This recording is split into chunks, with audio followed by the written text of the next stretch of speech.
दोस्तों यही वो एमजेपी रोहिलखंड यूनिवर्सिटी बरेली है जिसके संबद्ध करीब 500 डिग्री कॉलेज चलते हैं और इन संबद्ध करीब 500 महाविद्यालयों में अभी तक पूरी तरीके से परीक्षाएं नहीं हो पाई हैं, कापियां नहीं जच पाई हैं।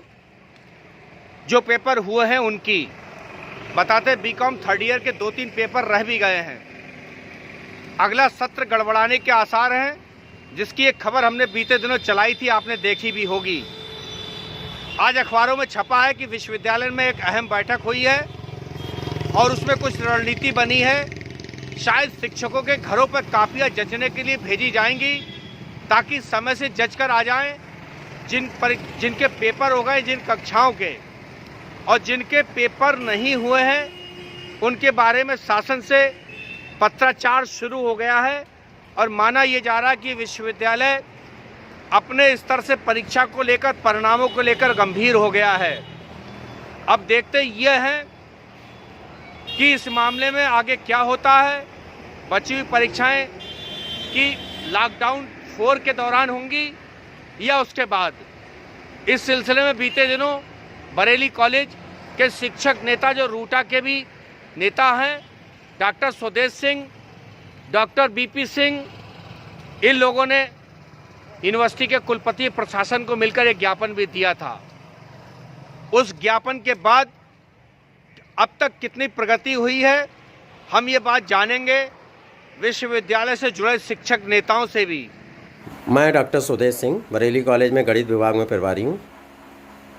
रूटा महामंत्री होने के नाते मैंने माननीय कुलपति जी से अनुरोध किया था और जो निर्णय उन्होंने लिया है ये एकदम सही है। ऐसा ही होना चाहिए। जिलेवार सेंटर बनाए जाने चाहिए और शिक्षकों को कॉपीज़ घर ले जाकर चेक करने की अनुमति प्रदान की जानी चाहिए। जैसा कि हम पूर्व में देखते आए हैं, जब केंद्रीय मूल्यांकन हुआ करता था तो 50 से 60% के बीच दूसरे विश्वविद्यालय के शिक्षक आकर मूल्यांकन कार्य किया करते थे, जो शायद इस बार ना आ पाए। एक तो कोरोना का भय, दूसरा उनके अपने विश्वविद्यालय में परीक्षाएं व मूल्यांकन कार्य चल रहा होगा। ऐसी स्थिति में रोहिलखंड विश्वविद्यालय से संबद्ध महाविद्यालय के शिक्षकों को ही मूल्यांकन कार्य करना होगा और इस बीच में हमें परीक्षाएं भी संपन्न करानी होंगी। थोड़ा समय लग सकता है लेकिन मूल्यांकन कार्य हो जाएगा पूरा। मेरा तो परीक्षा के संबंध में भी एक सुझाव है कि परीक्षाएं 3 घंटे की जगह 2 घंटे की कर दी जाएं। इससे कई फायदे होंगे। एक तो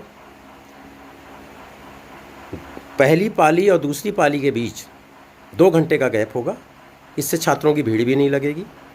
दूसरा, अगर कॉलेजेस चाहें तो इस गैप का प्रयोग रूम को सैनिटाइज करने में भी कर सकते हैं। ऐसा करने से विश्वविद्यालय में भी कोई बर्डन नहीं पड़ेगा। दूसरा, पेपर भी सेट नहीं करना पड़ेगा। उसी में यूजी के लिए 3 लॉन्ग क्वेश्चन करने होते हैं, 2 करा लिए जाएं। शॉर्ट 5 करने होते हैं, 3 करा लिए जाएं। इसी तरह पीजी में 5 क्वेश्चन करने होते हैं तो 3, 3.5 जैसा हो करा लिए जाएं। जहाँ तक ऑनलाइन परीक्षा की बात है तो मैं समझता हूँ कि इसमें हम सफल नहीं हो पाएंगे, क्योंकि यूजी और पीजी के अधिकतर छात्र गांव में रहते हैं। एक फॉर्म भरने के लिए उन्हें इंटरनेट कैफ़े के चक्कर लगाने पड़ते हैं। ऐसी स्थिति में क्या वो ऑनलाइन परीक्षा दे पाएंगे? नहीं दे पाएंगे।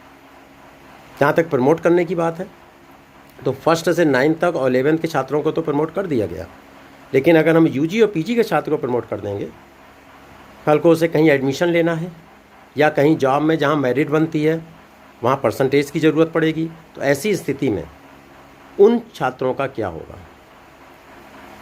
तो मेरा तो यही कहना है कि परीक्षाएं 2 घंटे की कर दी जाएं, लेकिन करानी उसी तरह से होंगी जैसा कि हम पूर्व में कराते हैं।